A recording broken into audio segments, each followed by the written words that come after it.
Hello everyone, Mitchum here, and I am back with yet another video, finally, after not uploading for like 27 years. Today, we're going to be trying to prove ourselves in Top Split here. This is Formula 4 around Okayama, so the race is about to start. We are starting from 8th, if I'm not mistaken. As I'm voicing over this video, this race was yesterday, but we are about to go, and the lights are out, they're green, and we're underway as we get a pretty decent start. Number 4 car ahead kind of sort of blocks me off. Coming into turn 1, I see there's a car coming on my inside, so I kind of tried to migrate down there. Doesn't really work, but we seem to gain a spot there, not quite. Up the outside through this next sweeping turn, as it's kind of a downhill at the exit. We don't quite get the position, but we're still stuck up right behind this guy. Coming into the next turn, are we going to send it? No, but he does defend some. They are getting all bunched up here up ahead of us. Coming down the very long straight, getting a good exit is almost crucial. So, here we go. I'm in the slipstream, and for whatever reason, I'm losing lots of time, even though I was in the slipstream, which is pretty, weird. My brake's not, like, dragging or anything like that. I don't know what the reason could be, but coming into this next hairpin, we dive in deep, get a position. It was almost going to be 2, but 1 is sufficient, as we are still side by side coming through that turn, and car behind's going to stick one wheel up the inside through here, but I'm going to hold the position. And we are officially 7th, so that's 1 spot gained after the first lap. Not after the first lap, but someone has a small lockup in front of us. That's a purple car. I don't know their car number, but that's not really going to hurt their race that much, as everyone stays as they were. Coming to the conclusion of lap number 1, I am 7th, and I'm running pretty comfortably behind the car ahead of me now. There's still some 18 minutes to go in this, some 18 minutes, but that's totally fine. Coming into turn 1 for the second time during this race. Putting the right side tires onto the sand on the apex a little bit. As this next sweeping turn, we're going to have a little bit of dirty air, but it's nothing that we can't handle as we get, we almost get into the, dirt. I want to say dirt or gravel onto the right side, but we don't. I panicked a little bit when I got there, but coming into the hairpin for another time here, we seem to lose a little bit of time on the exit, which is pretty ironic, because I said that you need a good exit out of this turn, because that's almost crucial. Yeah, still losing a bit of time, but we're holding on quite well. And we don't have any incident points, so I'm not really complaining. Coming into the braking point just before that white building. Turning in nicely to the apex, just not perfect, though. And through that sweeping turn, we could have pushed it a little harder. Car behind is kind of catching up as we sort of almost missed that apex completely. Going off the track almost. But coming into this next corner complex, I can't really speak today. I'm sorry if I stutter a lot. But coming into the final 2 turns, the car behind has caught up a lot. So that's kind of worrying, considering that at this point I'm starting to like push now, because I don't want to spend too much time behind this car. So we now have the slipstream. We're now right up their alley, and I want to see if I can make something happen down here. So we're gonna look up the inside, but it's just not. It's just not possible. So we stay behind just for a little bit longer. Coming into the sweeping left-hander once again, letting off the throttle just after we get to the part where the road juts out. Getting a decent exit, but still not good enough, as the 2 cars ahead of us are now beginning to run away from us, and it's just not looking ideal for us so far. Coming on to this long straightaway, once again, we've gotten a bit closer now, but I don't know if it's going to be close enough, as we are some 4 minutes into this race. Are we going to look up to the inside coming into this next hairpin? There are lots of hairpins on this track, lots of overtaking opportunities. Are we going to go for it? Yes, we are.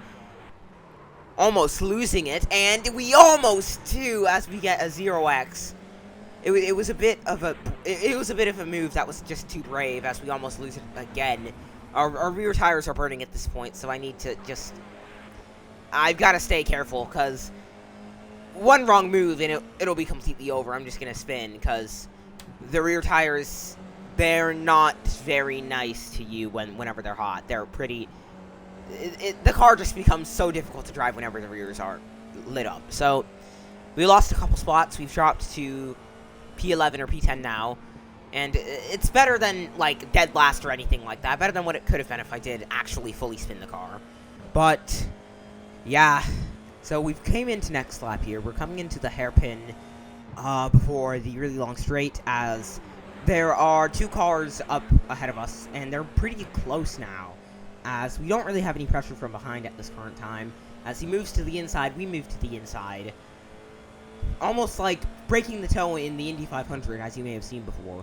As they're going 2 by 2 into the hairpin, as I brake just a little bit late, I'm going to try to capitalize on the battle by trying to gain a position. But the next turn is a left-hander, so we're just not going to get it. But they make contact! One of them is spun, and we do avoid the wreckage pretty nicely, I'd say. As we do have the run coming into the next corner to try to shoot for an overtake, and that is exactly what we're going to do. And it seems to work pretty nicely, as we actually do clear him before the next turn. So that was pretty exciting, but we are now up a position. We're up 2 positions, so we are now P8, and we are just where we started now. So coming into the very next lap, as that was a pretty good transition, I'd say. Coming down to the start-finish line, the leader did a 27.6, which is honestly just beyond me. I don't see how all the high iRating guys can set lap times this quickly, as we lose it coming into turn 1, into the gravel, into the sand we go, as we lose 3 positions, which is pretty unfortunate, I'd say. Sorry for that little pause there, but we are now right behind this white and orange car coming into the hairpin here.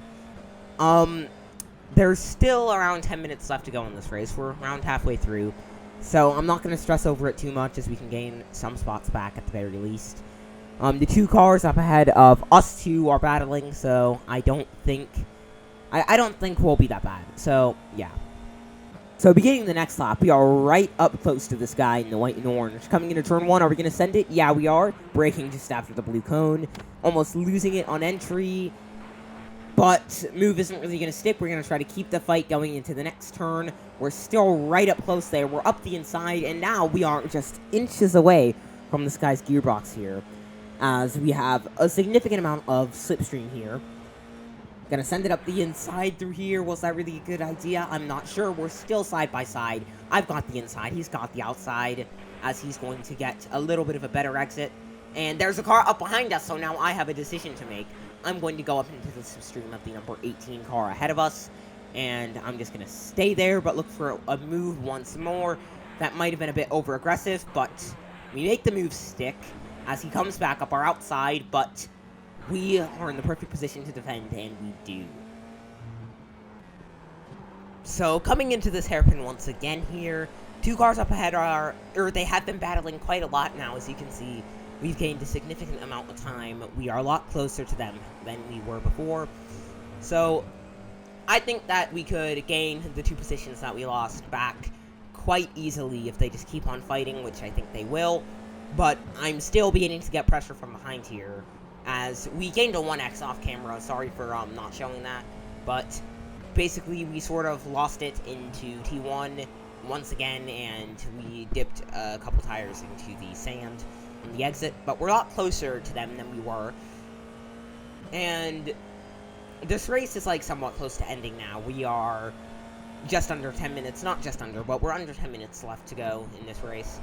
And at this point, I'm already sweating, because these were like my first few F4 races. I haven't done a lot of F4, because I only just got the content, so that's pretty new to me, I guess. But coming down into the long hairpin once again, I have lots of pressure from behind now. Is he going to send it? No. So I'm guessing he's going to wait until the next U-turn up ahead. But I'm going to try to break the slipstream, as I really don't want to lose any spots. To the outside. He goes to the outside. We're not going to go back to the inside, but we will try to defend here, as we're getting super duper close. Coming into the hairpin, we're going to break as late as we can. And going into the turn now, we are still side by side. We're going to try to stick it. But no, he's cleared us. So we're going to tuck back in behind him, and that was a clean move, completely respectable, and I cannot be complaining. So, oh, he almost makes a big mistake there, as he actually does. Are we going to overtake? Yes, we are, as we get a little bit of a 0x. We're just that close, getting a good amount of rotation coming into the corner. Is he going to try to fight us? Yes, but he's not going to be able to switch us back. It seems that he's going to try to attack us on the start-finish straight, which would be the best order of business in his case. So, coming into the final corner, as that wasn't very good. We're going to break the toe once again. To the inside we go. He goes to the inside as well. Back to the outside we go. He follows suit under the Dunlop Bridge or whatever that is. As we go to the inside, and oh my goodness, someone is off into the gravel. That's a free position for us, as he rejoins safely, or resafes jointly, as some of the sim racing community likes to say. But yeah, free positions are always nice. The car ahead of us, I don't think we're going to be able to catch him, but that is totally alright. Coming down into third, into the hairpin. The car behind has a huge run on us, so what a monster exit he has. But we're going to break the slipstream once more, same order of business, same thing as before, as we're not going to defend the inside to try to hold the spot. And coming into the braking zone, into the right-hander, he actually locks up and slams into us. I wasn't really mad when I saw the replay, because it really wasn't his fault. He completely locked up, turned into us, and at this rate, I was already having a pretty bad day in terms of iRacing. I had lost some 300 I rating. I was just very angry in general until I watched the replay, and afterwards I did apologize via text in the iRacing thing, but it's just super duper unfortunate, I think. It's just, these things happen sometimes. So, honestly, if this has ever happened to you, then tell me the story in the comment section, because I want to hear it. But, yeah, it was looking like a good race. It was looking like a very good race until he just makes one grave mistake. But yeah, I thought it was turning down into the corner. As it turns out, he wasn't turning down, and I just completely shunted into him. So